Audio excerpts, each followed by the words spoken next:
全网都在等徐凯谭松韵二搭，可问题是这场狂欢从头到尾都是观众一个人的执念。欢迎来到华语娱乐频道。最近刷短视频的时候，我发现一个特别有意思的现象。明明已经到了2026年6月，徐凯和谭松韵既没有官宣新剧，也没有任何合作备案，更没有被拍到同框，可评论区却依旧隔三差五出现一句话：什么时候二搭？双引号。甚至只要有人发你比星光美丽的片段，弹幕立刻变成大型许愿现场，求二搭，双引号。内娱欠他们一个二搭，双引号。这 CP 我能磕到退休，双引号。说实话，第一次看到的时候，我有点想笑，因为严格意义上来说，徐凯和谭松韵根本没有所谓的二搭。可越往下看，我越觉得这件事其实挺值得聊，因为观众念念不忘的从来不只是两个演员，而是那个越来越稀缺的时代。先说结论，截至2026年6月，徐凯谭松韵二搭没有任何实锤。先把事实摆在最前面，截至2026年6月中旬，谭松韵正在厦门拍摄未剪题材新剧《春河之上》，合作演员是戴旭，而徐凯则刚刚完成古装剧《忆欧春》的宣传周期，合作对象是周也。无论从项目备案、剧组路透还是业内消息来看，两个人目前都没有新的合作计划。网络上流传的所谓二搭现代甜宠剧即将开机，二搭古偶江山未聘，徐凯谭松韵秘密进组，这些消息至今没有任何官方证据支撑。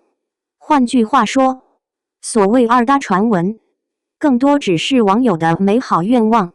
但有意思的是，即便大家都知道没有新剧，热度却始终下不来。为什么？因为大家怀念的根本不是一个未来可能发生的故事，而是一个已经发生过却再也复制不出来的故事。你比星光美丽到底赢在哪里？如果问我，过去几年最让我意外的一部都市爱情剧是什么？你比星光美丽一定在名单里，因为它的成功并不是靠流量，也不是靠营销，更不是靠那些已经被拍烂了的套路，反而恰恰因为它没有那么套路。如今的国产现偶有个特别严重的问题，那就是工业化流水线生产，男女主见面必吵架，第3集必误会，第10集必分手，大结局必复合。观众甚至不用看剧情，都能猜到后面发生什么。而你比星光美丽偏偏没有这么干。韩婷和季星之间最大的魅力是什么？不是撒糖，而是真实。他们像两个真正成熟的大人，会犹豫，会克制，会权衡，但也会坚定地走向彼此。韩婷偷偷往季星咖啡里加糖，看到别人靠近季星时耳根发红，表面冷静，实际吃醋。这些桥段如果放在别的剧里可能根本不值一提，但偏偏因为细腻，反而更让人心动。很多观众说，这是成年人之间最舒服的爱情。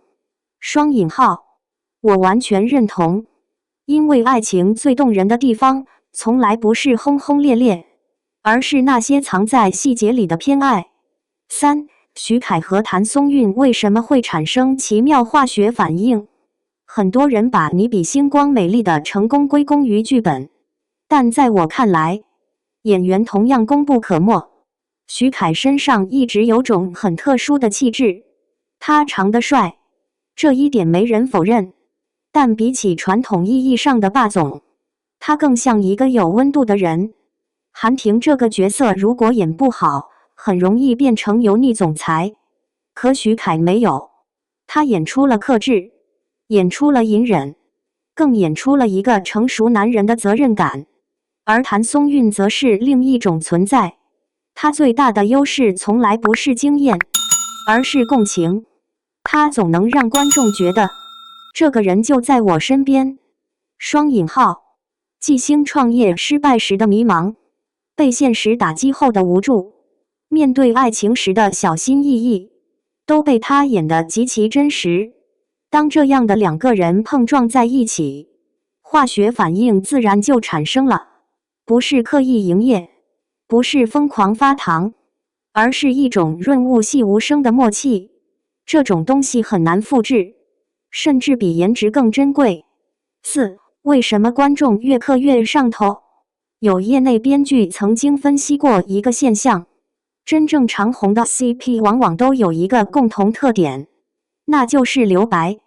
观众永远的不到100%满足，于是才会不断回味。徐凯和谭松韵恰恰如此，他们没有频繁合作，没有捆绑营销，没有长期炒 CP， 反而让观众产生了一种遗憾感，而遗憾往往比圆满更让人难忘。我甚至觉得，如果他们真的连续合作3、4部戏，未必还能保持今天这种神秘感，因为所有的美好一旦过量，就会变得普通。可惜的是，内娱这些年似乎越来越喜欢复制成功，一部剧火了，马上安排二搭，二搭火了，立刻安排3搭，最后观众审美疲劳，热度反而越来越低。所以从这个角度看，徐凯和谭松韵没有二搭，未必是一件坏事。5. 业内专家怎么看这种单次封神现象？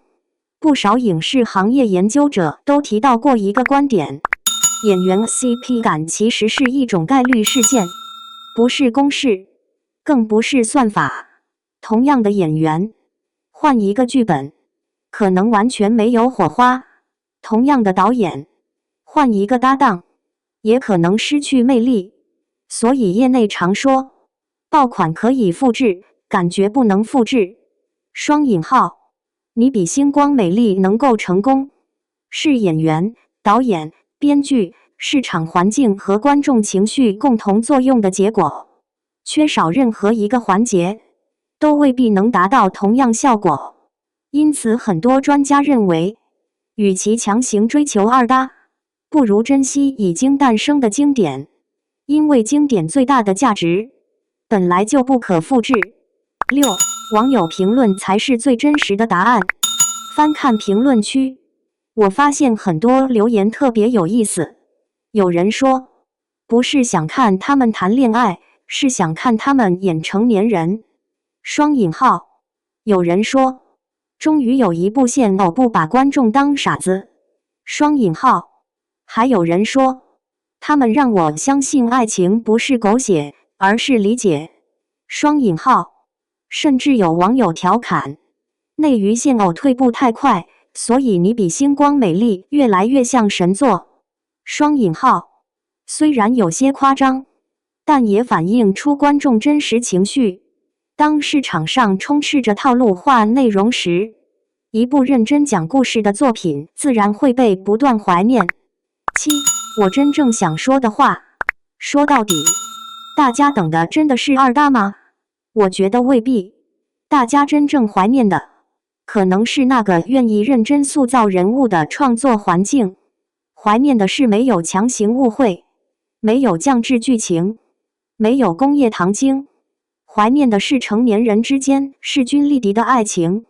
如果未来某一天，徐凯和谭松韵真的再次合作，我当然会期待。但如果只是为了满足市场而强行二搭，那我宁愿不要。因为观众要的从来不是同样的演员，而是同样真诚的作品。这才是你比星光美丽留给行业最大的启示。他告诉所有创作者，真正打动人的从来不是套路，而是真诚。而真诚恰恰是如今最稀缺的东西。那么问题来了，如果徐凯和谭松韵未来真的二搭，你希望他们出演现代剧还是古装剧？你觉得你比星光美丽最打动你的名场面是哪一段？你认为内娱还有哪些一次合作就封神的 CR 组合？欢迎在评论区留下你的观点，一起聊聊。如果你喜欢这样的深度娱乐解析，别忘了点赞、收藏、分享给更多朋友，也欢迎订阅频道，打开小铃铛。我们下期再见。